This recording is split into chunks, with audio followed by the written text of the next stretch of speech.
It's time for Law & Order Special Victims Unit. We are going way, way back to Season 5, Episode 15, Families. We've got so much to talk about, including families, so stick around. You're tuning into the destination for TV superfan discussion, AFTERBUZZ TV. And now, let the buzz begin. Hello and welcome to the SVU After Show here on AFTERBUZZ TV. If you have not already, go to youtube.com/AfterBuzzTV. Hit subscribe. We're also on iTunes and SoundCloud. My lovely dancing ladies are joining me. Hey. Isabelle Du is here. Hey guys, you can find me all over the web at isabelle.du. On Twitter it is Isabelle Du, and look out for a shadow from me later. Yay! And Michelle Cullen is joining us. Hello, you can find me on Twitter at Michelle_Cullen and on Instagram at Awkward Photographer. Yeah, welcome. I'm Yael Tyiel. I'm here. I've been here all summer at Yael Tyiel, YAEL2YGIEL. Ladies, we're taking it way back. We are back Nostalgia. to the old school Olivia Benson. Throwback Thursday. What is this? Like she had a The haircut. What is that? Like she had big hair? Haircut. Her hair was never big. No, her hair was never big, but the short haircut. Yeah. It's like the mom haircut before she became a mom. Yeah. That's true. And then she got the long hair. Yeah. I She like doesn't- it. I don't think she knows how mom hair works. Before we jump into the plot of this episode, I want to take a moment to talk to our viewers. We give you a hotline if you need it, if you are in some sort of situation. We give you the Rape, Abuse, Incest National Network, RAIN. The hotline is 1-800-656-HOPE, 1-800-656-HOPE. That's right, I finally memorized it. Yes.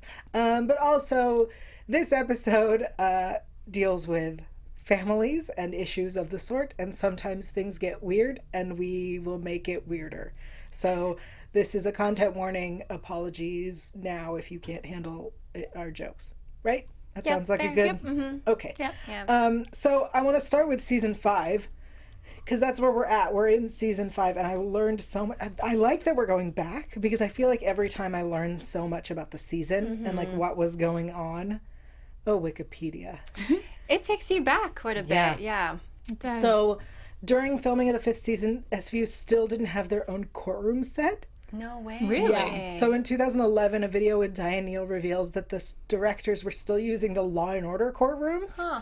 Crazy. That is really interesting. And she says, my memories of this set were waking up at the ass crack of dawn on a Saturday when they weren't using it and shooting courtroom for 22 hours. Wow. That is intense. Yeah.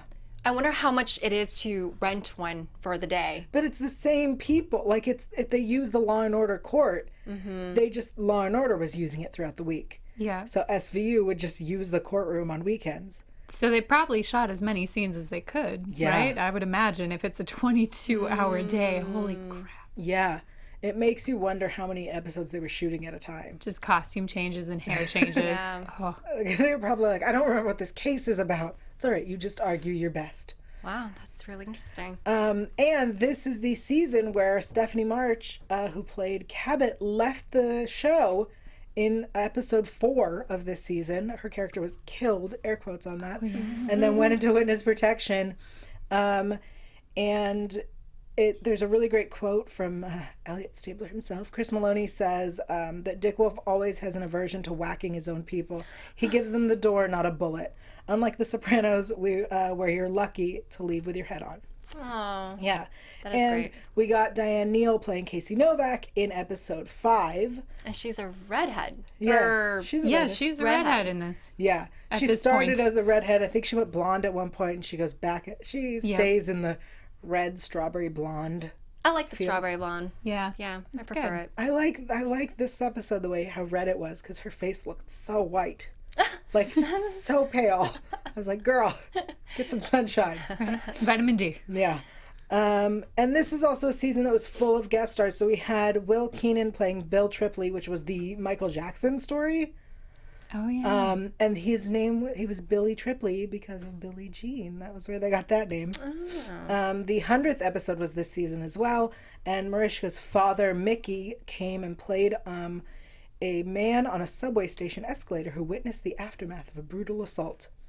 and it was his final acting role before he died in September 2006. Oh, wow. Wow. Yeah. I have to ask you, Yael, how are you, like, looking this all up for this particular season? You can just Google SVU season number. And are you just It just going happens. over No, it? there's like a season. Each season has a page. Oh, wow. Yeah. They have their own Cliff's Notes Yeah. section for that season. Yeah. I didn't do all this research, I was guys. going to say, that's really good. This is all stuff I knew because I watched the show now.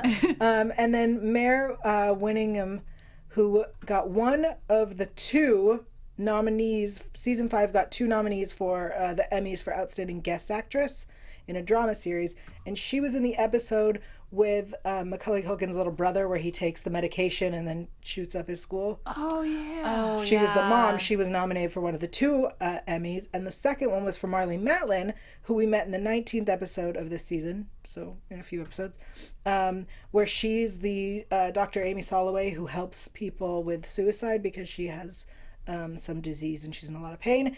And her character shares an emotional scene with Detective Munch where he reveals that his father killed himself, which is what happened to Richard Belzer, and so they put that in there. Oh, wow. Yeah. Oh, my gosh. That's so Super sad. interesting. Wow. Anyway, so that's season 5.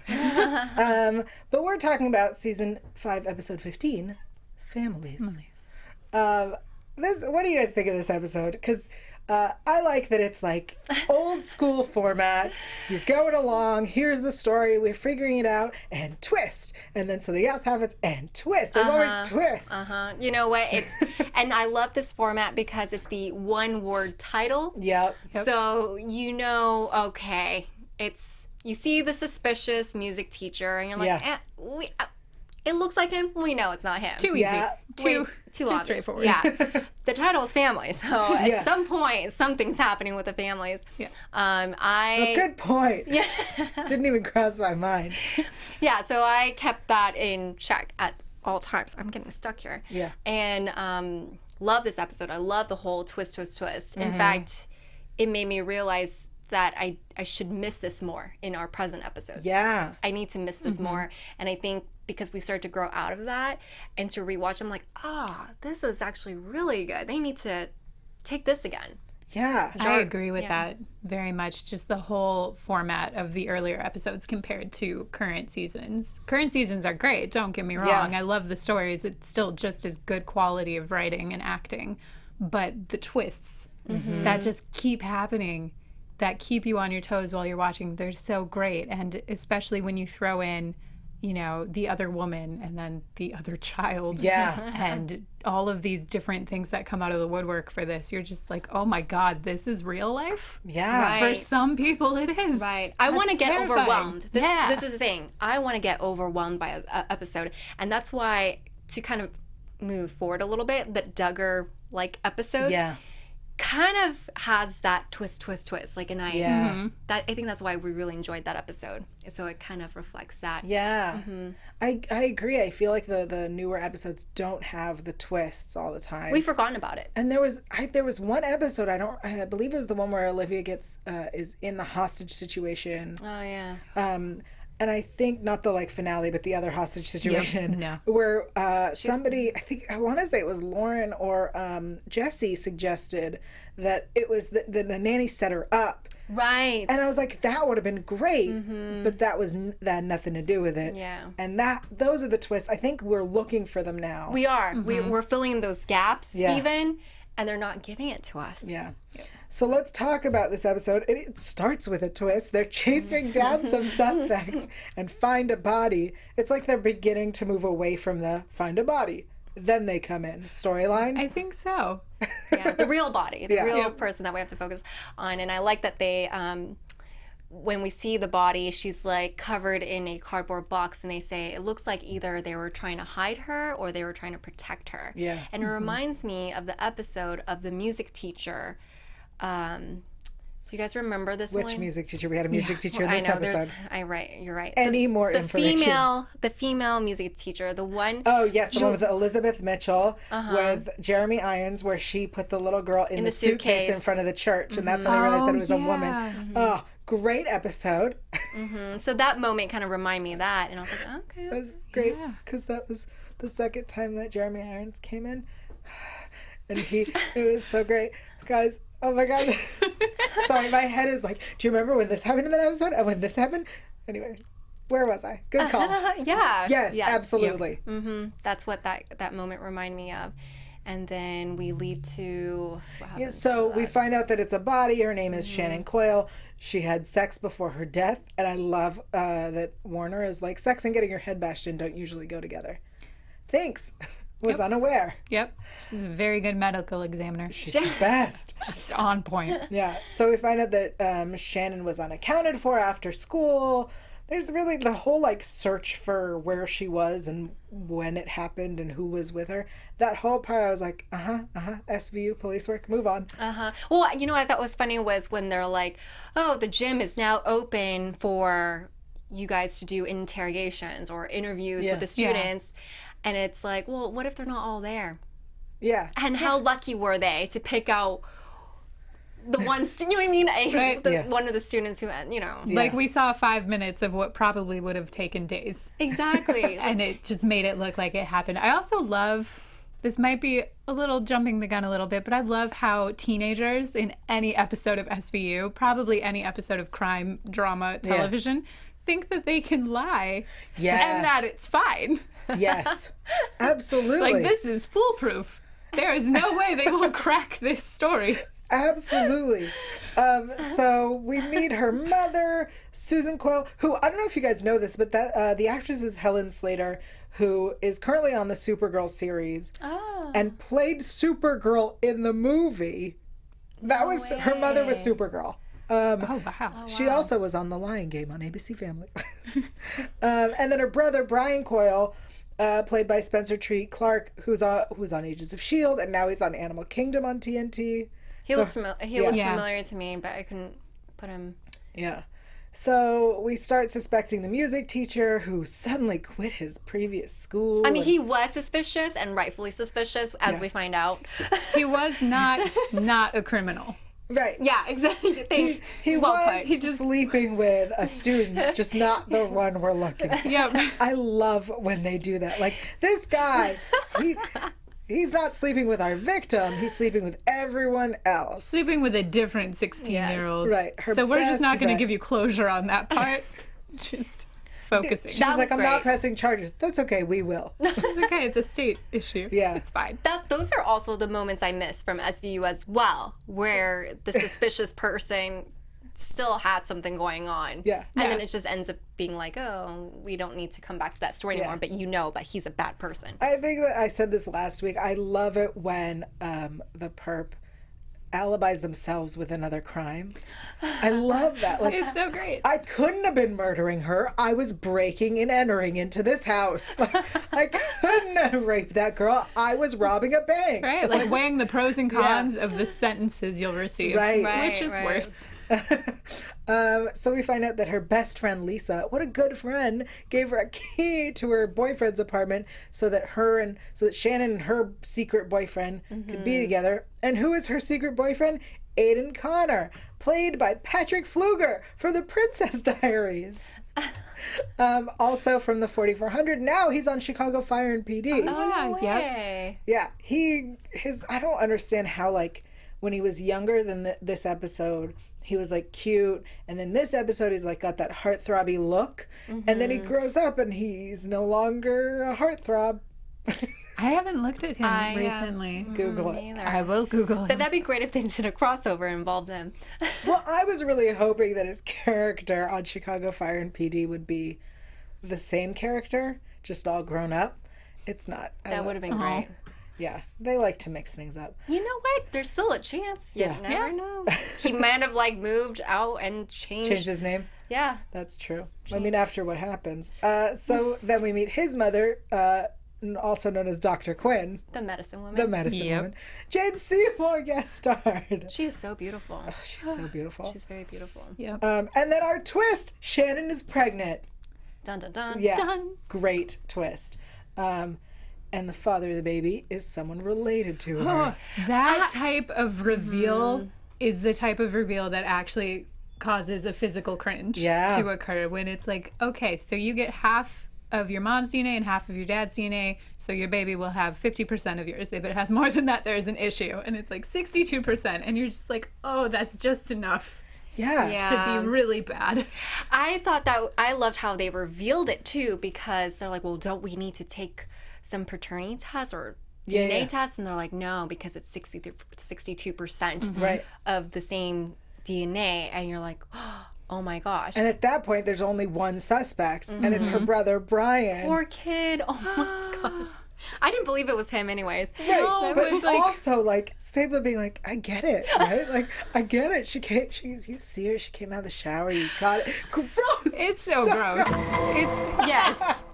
Yeah, it was pretty bad on Stabler's part. Like, how did you just roll with that? I love when Stabler used to do that. So it was when he would do that to incest couples, and he would do it with, like, child molesters or rapists, where he would always be like, I get it, like, she hit puberty and you couldn't help it. And I'm like, Stabler, stop. I know. It's like, oh, They're very bad lines. it's very close to that line. Yeah.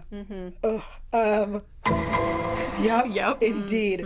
So then Jason Connor, father of Aiden Connor, is shot. Twist.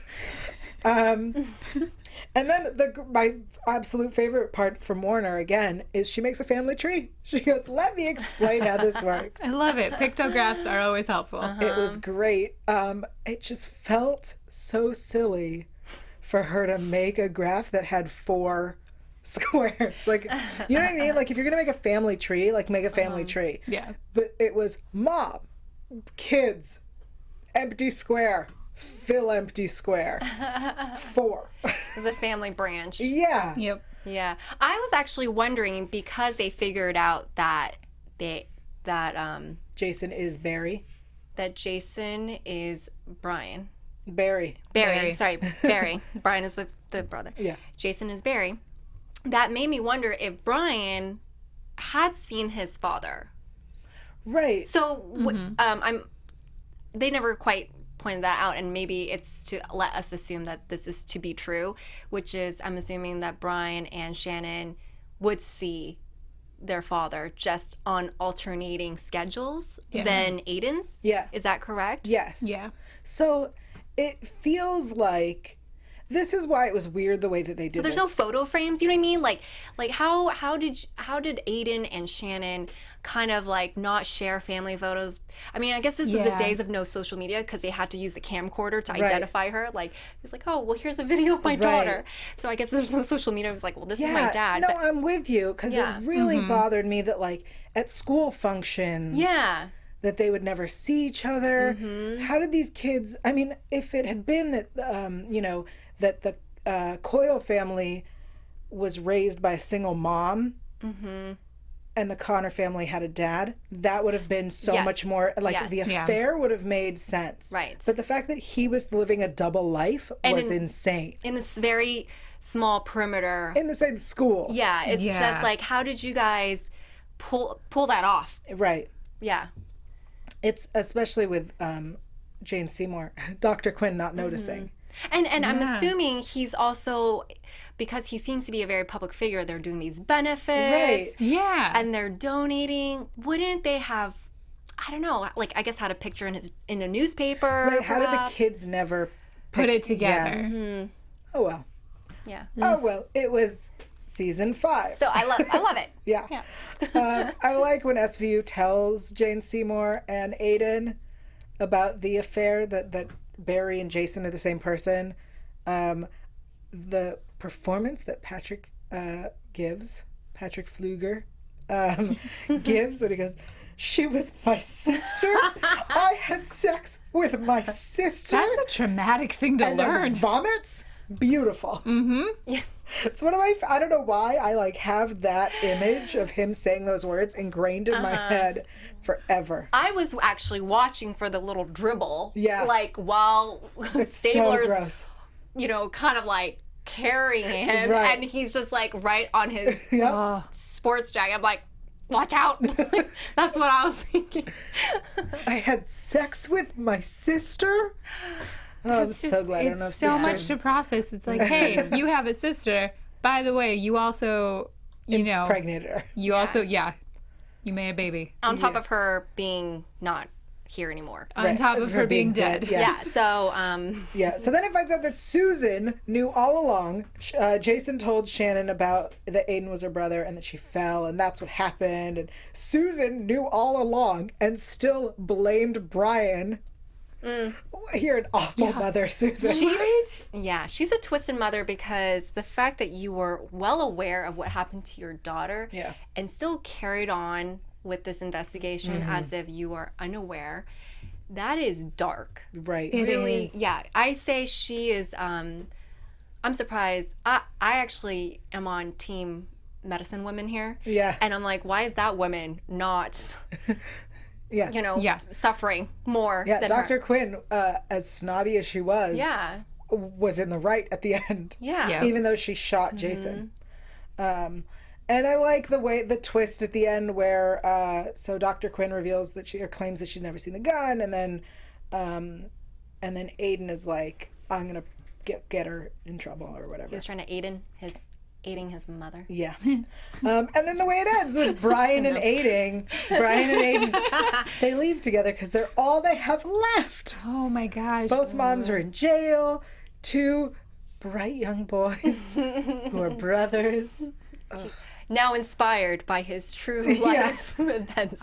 Becomes a cop for Chicago. I get it. Right. So good. Whenever that happens at the end of an episode where it's like estranged family members that didn't know each other existed are suddenly all each other has, that pulls at my heartstrings, because then the episode ends and you're like, no, I am invested. I would like a follow-up.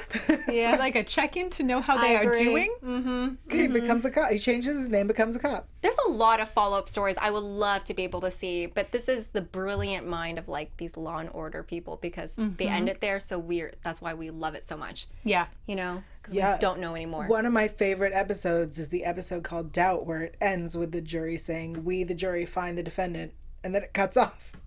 Oh, yeah. It's one of my favorite episodes with that Billy one was Campbell and powerful. Shoshana Sussman.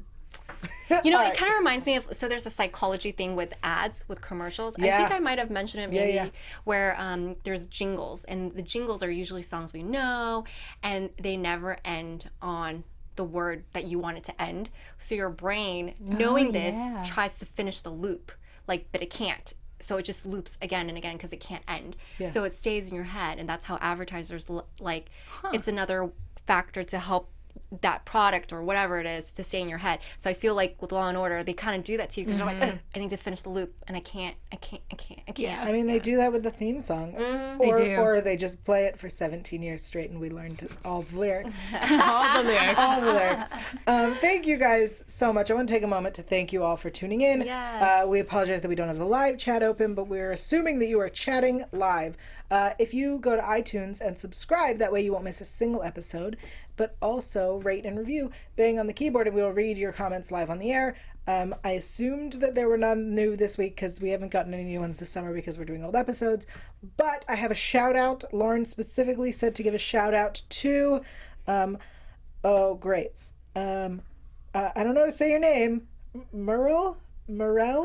I'm sorry. Walker. Merel Walker.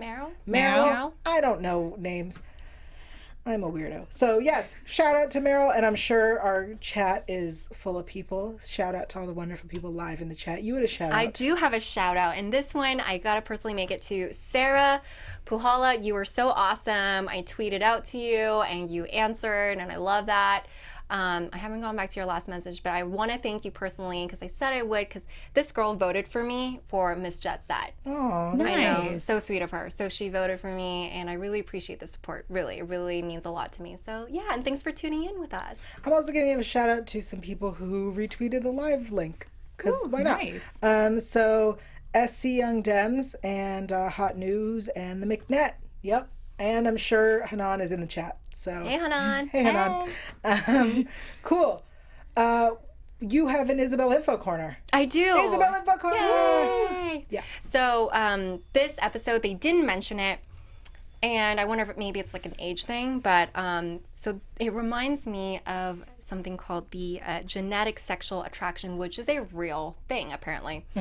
And genetic sexual attraction is it's sexual attraction between, say, siblings, half siblings, parent, offspring, cousins, but this usually is referring to people where they meet as adults. So usually it I've happens. heard about that. Yeah, so usually it happens in situations where they were adopted young, and then they somehow reunite as adults, whether they knew it or not. But they have this strong attraction towards one another, and the reason behind that is it's called sexual imprinting, which is something you see a lot with animals, but we are also obviously animals. That we learn about our mate's desirable traits from our parents.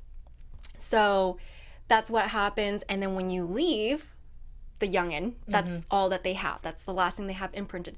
If you raise, obviously, the children together, if you are living with your parents, you have this such close proximity that actually that attraction goes away. Because, what is it called? It's called a reverse sexual imprint, Westermark effect. So it's when you are raised together in close proximity like that, your siblings, your parents, you find it like, ugh, I would never, because Correct. because you become desensitized to it, and this is part of an evolution to, I guess, deter inbreeding, which I thought was really interesting. I appreciate. Yeah, which I completely am like, Because then we'll all be going, I had sex with my sister? yes. Yep. And this was a really interesting statistic. Full 50% of reunion cases between adults separated by early adoption had genetic sexual attraction. And this term was coined by Barbara Gagnon, who is the founder of Truth Seekers in Adoptions. And she coined this because when she reunited with her I'm afraid of where this is going. her son, her long lost son, she had an overwhelming sexual attraction towards her son. However, he did not return those affections. He did not feel the same. And so she obviously held her own, and she did start doing studies for it.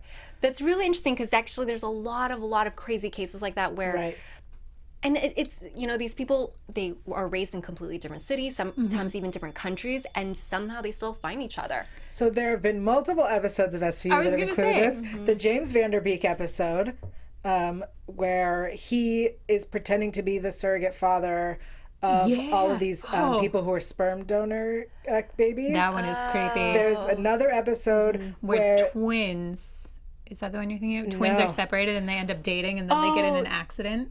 Oh, that one I don't remember. I don't remember that. I was thinking about the other That does twins. not sound like a Law and Order. It might be Criminal Minds. Thank you. I'm sorry. How I was like, that is not an SVU. There was a twins one though, because But they weren't sexually attracted. They thought that they were. It was these two. It was a brother and sister. It was Luke and Lindsay. It was a great episode.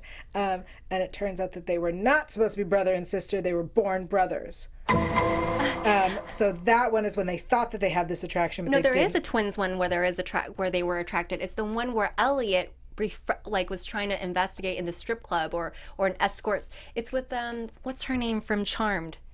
Yes, McGowan. you're right. You're Rose McGowan, where they are. yeah. You're right. They were twins. I forgot about them. That one is called Bombshell. She knows the title. I do. It's one of my favorite episodes. Where Rose McGowan. They were like con artists. Yeah, and her brother were con artists, and her brother is from Sons of Anarchy. Oh yes, that's right. Yeah. But I was also going to say there was another episode where there's a girl, her baby is found in the trash, and they link it. She's a college student, obviously at Hudson, and her father is running for something government-y, and he is the father of her baby, and this is not the first time that she just threw away the baby. Whoa. Yeah, great I do recall episode. that. I don't think I've seen that because I feel That's like in the late, season 11? Maybe season 11. Somewhere around there? Great episode. Anyway, so those are the episodes. Give me another topic. I can tell you all the episodes. Awesome. So I have some news that I want to share with us. So let's head into real SVU news. AFTERBUZZ TV News. Okay, so I have a Rapist Brock Turner update. For those who don't know who Rapist Brock Turner is, first of all, Google it. And second of all, we talked a lot about Rapist Brock Turner on the after show last season when all this stuff went down. So yeah, absolutely Google rapist Brock Turner, and if you're going to do that, read the victim's statement. It is long Yes. as hell, worth every word. It She really is. deserves that you read the whole thing. So rapist Brock Turner, who was sentenced and is now a convicted sex offender from Stanford. He is supposed to be serving 6 months in jail in Santa Clara County. He currently served 3 months and is scheduled to be released on September 2nd. Yeah, disgusting. And the victim who is continuing to remain anonymous, good for her. She has asked that he be transferred back to Ohio, where he is from, because he makes her nervous. Oh my gosh, that's so sad. And that there is a good chance that he may be sent to Ohio. If transferred, he will not be required to register as a sex offender in California. Wait, what? Say that one more time? If he is transferred, rapist Brock Turner will not be required to register as a sex offender in California, but will need to register in Ohio within 5 days of release. So I'm curious, if Sure. they do that, and let's say he decides to move back to California, he still has to re-register as a sex So offender as soon in as he's California, right? out, no. Well, if he moves back, I believe so. I believe he has to be registered wherever he is. Because if Okay. you're on the National Sex Offender Registry, you have to notify. Yeah, okay. And he is required, or he will be required to attend sex offender treatment program. Great. And he will likely serve probation instead of more time. That means Yeah. nothing. So if it gets approved, he will, rapist Brock Turner will be a registered sex offender and will serve probation in Greene County, where his parents live. The thing is, if you guys haven't been following this case, the biggest, one of the bigger issues that the public had was how the media released a very media-friendly photo of him. It's a swimming photo, I believe. And he's all smiles. He looks like a clean-cut kid. And that was a photo that they shared versus sharing his mugshot. Right. Yep. Which obviously he looks disheveled, he looks guilty, he looks disoriented. And people's perceptions are definitely affected, even though a lot of the public, they know what's going on. But still, like, you're putting that image out there. Yeah. Yep. Judging by what is judged of him and what he has to go through, it seems like that reflects his non-mug shot. Right. Right. Because 6 months, that's nothing. Right. That's nothing. And when you read about her testimony, it's so sad what she had to go through. Yeah. And I feel like you have to make an example. And I feel like because this is such a big case, even making an example of him is not enough. Well, I think what happened was it became such a big case because of how he was treated, not just in the media, but by the judge and by his father's statement. Oh my gosh, they're terrible. Yeah, which was that his life is now ruined. No one mentioning that her life is ruined. Yep. So rapist Brock Turner deserves many more years in jail. He deserves a lot worse than that, yet he may go home. So that's the rapist Brock Turner update. And that's his full name. I think we should, we're not doing predictions because, we kind of know. nothing to predict. But I will let everyone know that we've made a decision about the rest of summer. Due to unforeseen scheduling issues, we will not be doing the rest of our older episodes this summer. We will make sure to tweet that out for anyone who missed this episode. But that means that we're not doing the next 3 episodes. I believe we had 3 more. But we will try to make those up either in the winter hiatus or sometime that we can. So we will be back for new episodes. SVU returns with the fall season September 21st. Yes. Which means we'll probably be here the 22nd, right? It's Wednesday night, so we do this Thursday. So we'll see you at the end of September. Until then, where can everyone find you guys? You can find me on Twitter at Michelle_Cullen and on Instagram at Awkward Photographer. Excellent. Isabelle. And you guys can find me on Instagram at isabelle.do, Snapchat at isabelle.do, and my website, isabelledo.com. I like that it's an Isabelle and a do and a dot somewhere. I don't know. Just type it. I'm the only Isabelle too around, so. Yeah. I'm the only Yael Tyiel ever, so you can find me everywhere at Yael Tyiel, YAELTYGIEL, and I have a podcast. It's free. It's on iTunes. It's called Intimate Interrogations. Sometimes it is filthy, and sometimes it is not. So check it out, and we'll see you in September for more SVU. Bye. From executive producers Maria Menounos, Kevin Undergaro, Phil Svitek, and the entire AfterBuzz TV staff, we would like to thank you for listening to the AfterBuzz TV network. To watch or listen to other after shows and post comments or questions, be sure to visit AfterBuzzTV.com. I'm Sir Richard Wentworth, and this has been a presentation of AfterBuzz TV. Dun dun. The views expressed herein are those of the hosts only and do not necessarily reflect the views of AfterBuzz TV or its owners or principals.